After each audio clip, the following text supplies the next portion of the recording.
Hello, and welcome to the Change Gang podcast with me, your host, Laura Ordile. I'm here to help you hold on to your sanity and your soul as you move through big change. I'm here to guide you from frustration to flow in your life, bridging the practical and the woo, just for you. Let's go. All right, welcome to the Week Change Gang. I have a fun guest here with me today, Traci Chambers, and we're going to tap into and talk about intuition and all the fun things that she does. And she actually works with one of my favorite things, which is jewelry. So I had to talk to her. And see all about how she uses intuition in her jewelry. So welcome, Traci, and thank you so much for being here with me today. Oh, hello. Yes. Good morning, Laura. And thank you so much for having me. It's a pleasure to be here. Well, thank you. I'm going to go ahead and let you introduce yourself a little bit and just tell everyone a little bit about what you do, who you are, where you are. Yeah, sure. So my name's Traci Chambers. I'm in Australia, just south of Sydney on the East Coast. And I am a high priestess jeweler and in spiritual channel, intuitive guide. I channel jewelry pieces from spirit and bring them into the world, kind of create them in the 3D reality. I also help women connect with their intuition and sort of develop their spiritual gifts, or kind of open up their spiritual gifts and channeling powers as well. And is that something that's been a part of you forever, or is that something that you stepped into a little bit later and decided, yes, I'm going to dive into intuition? It's actually something quite new for me. It sort of all started about 3 years ago. Yeah, in this kind of context is what I'm working in now. Yeah.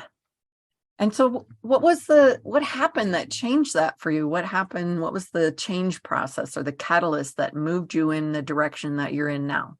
Yeah, well, the catalyst was doing some deep healing work, actually. Just healing some of my traumas, childhood traumas, past life traumas. And I was doing a program with my mentor in the UK, and part of the program, it was a 6-month program, so it was quite a big commitment. At the time it felt very scary to step into such a big program of self-development. Anyway, the second module that we worked on was called Intuition and Innovation, and during that module, I just had this kind of huge aha and this huge kind of uncovering and opening up of my intuition, and it started to show up in all areas of my life, and it was quite magical, actually. I've always made jewelry. I mean, when I finished school, I went straight to uni to study jewelry design. So I've been making jewelry for that's a long time, 30 years. Wow. Yeah. That's magic to me right there. I love that. So how did it, when you had that change process, when your intuition really woke up for you, which I'm guessing you obviously, know now that you've used your intuition all along in a lot of the things that you do, but coming to that moment, I think, is so interesting, and you don't know until you know with anything. And so it's that awakening or that aha moment that just takes the blinders off and lets you see, oh, that's what that is. And that's how that works. And to realize that you can use intuition moving forward and working with it is incredible. How did that change? I'm going to start with your jewelry making. How did it change your jewelry making for you? Oh, well, I've actually got goosebumps now because it changed everything. It changed so much. So before, I was working in such a kind of, what's the word? Gosh, my brain's not working right this morning. Like a process way, even though that sounds practical, funky. a practical way. Practical way, yeah. And I'd always learned that, at uni, and that was the way I worked, especially following a design process. You start with a concept and you develop the design, and then you come up with the design at the end. So when I opened up my intuition, what was happening is I was just channeling jewelry designs for clients. They would just come to me as a visual kind of like a vision. I would see a client. Even when I was doing the program, I did some practice, guinea pig kind of practices on some of the other people in my program. And like I would just tune into their energy and then just channel this amazing jewelry piece for them. And with it as well, I started to channel messages as well, about the jewelry piece for them, like a message from their higher self, about where they are at the moment, how this jewelry piece can help them, and also gemstones to use in the jewelry piece that would help support them, like the energy with energetic properties that would help support them as well. And I was just kind of like blown away. Actually, I didn't know what to do with it for a while, because I was like, how can this just come out of nowhere? Excuse me. And they were such amazing designs as well. And also I was started to connect with spirits of people who had passed. That was another big awakening and opening up as well for me.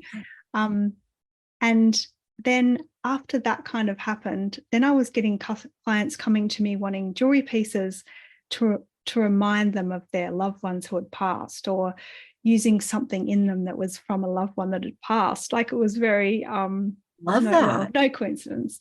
And then I would be getting them, be able to give them messages from their loved ones as well, sort of with the jewelry piece.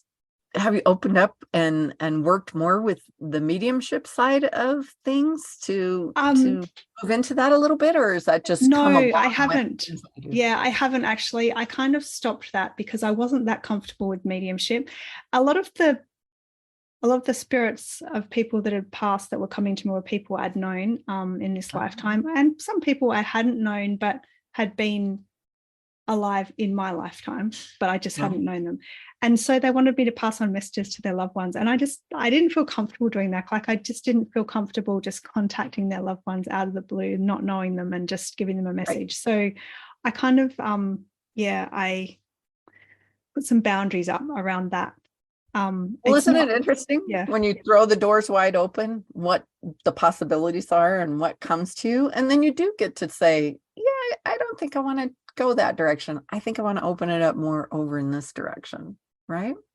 Yeah, exactly. I'm happy to do that when there's a jewelry client, like one of my clients, and there's a jewelry piece involved, or in that way. But it's not something that I wanted to delve into. But I'm really excited about the creativity aspect of working with my intuition and with spirit and making jewelry. That's incredible, and that's so beautiful.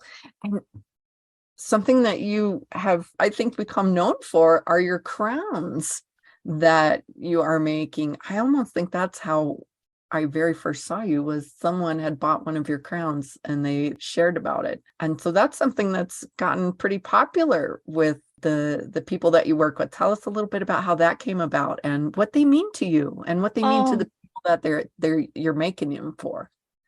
Yeah, so I'm actually got goosebumps again because, and I'm probably going to cry about this story, but I love making crowns. Like, the crowns just, they just light me up. Like, I just get such a buzz out of channeling them for a start. Like, the designs are all different for every client. And the ones I've been channeling most recently are just like, whoa, out there. And I love it. It's so creative. Like, I get a lot of like enjoyment out of that.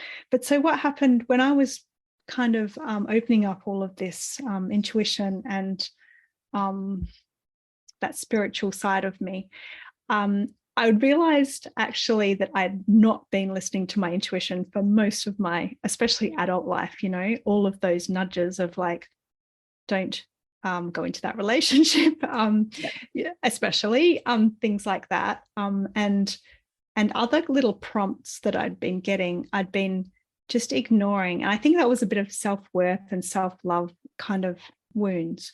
And the healing work I'd done was working on those kind of wounds. So I was more connected and open to listening to my intuition.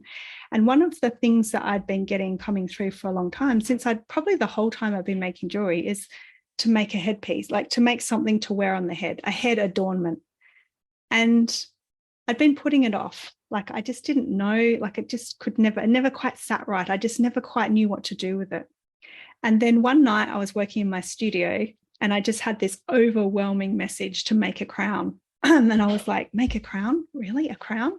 And when I was a little girl, I lived in the desert for 6 months of the year, every year until I was about 12. Excuse me. It's funny how my throat like goes funny when I'm speaking my, message. Yeah. Anyway, we lived in the desert for 6 months of the year in Australia, and my dad was a professional fox shooter. And we lived in a very small, we lived in a car, basically, like a four-wheel drive car, and we traveled around the desert. Like there were no other people apart from another family who are my cousins. So it was very isolated, and we didn't have access to any resources or anything. So our toys I think we maybe had one box of toys between all of us and things like that. And my dad used to make me these crowns out of fencing wire. Like, he had all these tools because he had to be able to fix the car and fix things if something went wrong, because we were in the middle of nowhere. And he used to make me these crowns out of wire, fencing wire, and they would have I think I can remember having like a diamond or like a star here. And I used to wear them, and I used to just think, I felt like I could do anything and be anything with that crown on. It was just so magical to me. And I guess it felt like, it could have been made from gold and diamonds. It was so precious to me. And so when I had this kind of epiphany that night in the studio, it was like, make one of those crowns like dad used to make me. Like, really? Okay. And I was just like kind of possessed, I guess, by spirit. I just let it channel through me, and I made this beautiful crown. And I didn't even know what it was going to look like. I just kind of went with it, and I made this crown. Felt amazing. And I posted a picture of it on my Facebook page, and everybody loved it. Like, it was like, oh my God, I want one. So that's how it kind of started. And then I started making more of them. And I started to do the channeling process with my clients again. So I would just got a vision of one of my clients wearing this amazing crown. And I remember the first one that came through, I was like, oh my gosh, what do I do with this? Should I tell her? Like, it's just, this crown has just come through and it's amazing. I would want to see it if somebody did that for me. And so I reached out to this client, and she was like, yes, I love it. I want it. And so I made it for her. And that's how it started. Wow, that is so incredible. And so do you take orders for them? Like if somebody wants a particular crown, or do you just allow the channeling, or do you do both? I do a bit of both, actually. So I have clients come to me and want a custom channeled crown. So I channel that exact thing from their higher self. Or recently, a client wanted hers channeled from Goddess Isis. And so I channeled hers from Goddess Isis. And they get like a message that comes through, especially for them. And the crown is like a representation of the essence of their soul. So it's very unique and special to each individual. But I also channel other designs from Cleopatra. She has a big influence on what I channel. And just from my higher self or from spirit in general. And I will channel something and I will get the message that it's for somebody, and I just have to mark it. I just have to put it out there, because that someone is going to find it, and it's meant for them. So I do that, and I find, like, I put a piece out there and I say I'm looking for, the most recent one was a piece that I channeled called the Arcturian Angel. And it's a crown, and I put it out there, and this lady said, that's mine, it's for me. I don't know why, I just know it's for me. It doesn't make sense, but I have to have it, it's for me. So that's a really wonderful, fun process as well, which is, exciting. Now, when you say channel, I understand when you say channel, what that means to me, or what that means in the process of working with intuition, or working in, with spirit, or working in that. But for somebody else who might not understand that, what does that mean or look like for you when you say I channel these pieces, or I channel Isis, or I channel, what does that mean for you? What's that look like? So, well, when I channel something for an individual client, I will tune into their energy with usually a photo. I like to use a photo. And I'll connect with spirit. And I like to do that just with some breathing techniques and opening up my channel and connecting down to Mother Earth and connecting with the outer cosmos, and kind of, I call it opening up my channel through all of my chakras. And then I will tune into that energy of that client just with the photo, like just allowing her energy and her, allowing a connection between us. And I think to do channeling, and I teach channeling to other people as well, you really have to let your imagination out. It's a very imaginative and creative process. So you just have to really go with your imagination and trust that it's going to take you where you need to go. So you just tune in. I just tune into my client's energy. And then most recently, actually, it's like their higher self comes out, and it's like my higher self and their higher self are sitting there having this conversation about their headpiece or their crown. And I will get a visual, like I just have to wait. Sometimes it can take a little while for the image to come to me. It comes as a vision or an image in my head, and I can see the whole crown, and I can kind of rotate it in my mind so I can see how it's made and how it looks from all the angles and which gemstone is in it. Sometimes I don't know. Like, I've been learning about gemstones since I started this. I didn't do a lot of work with gemstones before this kind of spiritual awakening. So sometimes it's a gemstone that I'm learning, but sometimes it might be something that I'm not sure about. So I'll just like know what it looks like, and then I will go onto my suppliers' websites and find it. And I always find it. It's always there. Like, I find it, I know exactly how it is, and then I find it. It's really amazing. So then I channel that. That's what I call channeling. Like, I get those kind of images, and then I also get a message, like the words just come into me like a voice is talking to me. And so I'll write down that message, and it's usually a very kind of deep message for the client. And usually when my clients read them, they cry. They cry about the message, and they cry about the crown design, because they've said that the design feels like they've seen it before, like it's an old friend that they've just been reacquainted with, and it just touches them very deeply. And and they can feel the energy of the crown as soon as they see the image of the crown. They've told me that they can feel its energy already. Beautiful. I love that. So one of the things you said there, I think, is so important for everyone when they're working with intuition, when they're working with anything that they're doing, kind of in that, where you said, you have to really just allow your imagination to step in. Was that scary for you at first? Or did you think, I'm just making this stuff up? This is not anything. What was that like for you as you did have that developing awakening situation come in? Did you go through that process of, I don't know if I want to share that. It's a little scary. Yeah, definitely. And I still do. Like, sometimes I just think, holy moly, that is way out there, Traci. And did you just hear what you said? Like, are you for real here? Of course, I still think that. But the first time it's kind of happened like that for me was when I was connecting with a spirit. So when I had that spiritual awakening and I connected with the spirit of somebody who had passed, I was in my kitchen cooking, and I had this memory come to me of this boy who had been killed in a car accident. And this memory had been coming to me for over 5 years, probably longer, 6 years. And I just had this, like, at that moment, I had a inkling to be curious about it. And I kind of went, why is this boy coming to me again? Like, seriously, what is this about? And so I thought, I'm going to be curious and I'm going to wonder what's happening here. And I asked him, who are you? Like, why are you here? And the first message I got was that we were connected at a soul level. We'd known each other in other lifetimes. I was like, oh yeah, well, that still doesn't explain it. Like, what's happening? Like, why are you here?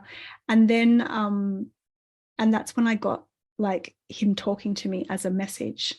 And I was like, oh my God, is this real? Is this happening? Or is this my imagination? Like, did I just imagine this? And I was luckily kind of in touch.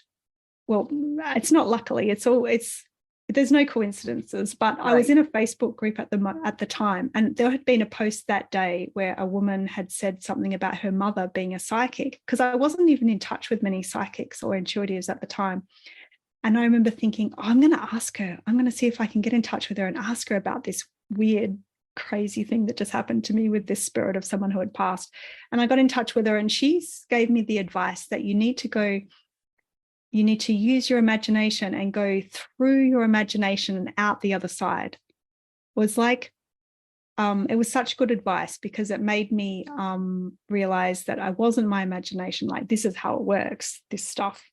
And I wasn't crazy. And yeah, it was great advice. Of course, it was there at the right time. I like that. Yeah. Yeah. You got through your imagination and come out the other side, and you bring that information that you just went through, and you've got to have that trust that kind of builds up with yourself as you work with it and do it. So one of the things you said too is that, you didn't really work with gemstones very much before, and I definitely want to dive into that some more, but I want to ask you first, do you think that when you started tapping into your intuition and you started doing that it changed and opened up your jewelry making in a new way?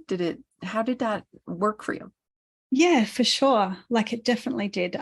One of the things about channeling these pieces is I get channeled the procedure or how to make it as well. So I'll get to a point where I'm like, how do I make this part? And I'll just channel it. It'll just come to me of, this is how you do it. You do this part first, or that part first, do this or do that. So that's amazing, being able to just tap into that kind of guidance and wisdom. And with the gemstones, that's a lot of trust as well. It's kind of, I don't know that, like, it's not knowledge that I have in my conscious mind. So it's like, do I trust it? And what I was doing was, when I was a bit not trusting, I was kind of checking up. So I would see the gemstone and I'd be like, okay, I'm getting that it's this gemstone, da, da, da, da. And then I would get a book, or I'd look up on the internet if I got it right.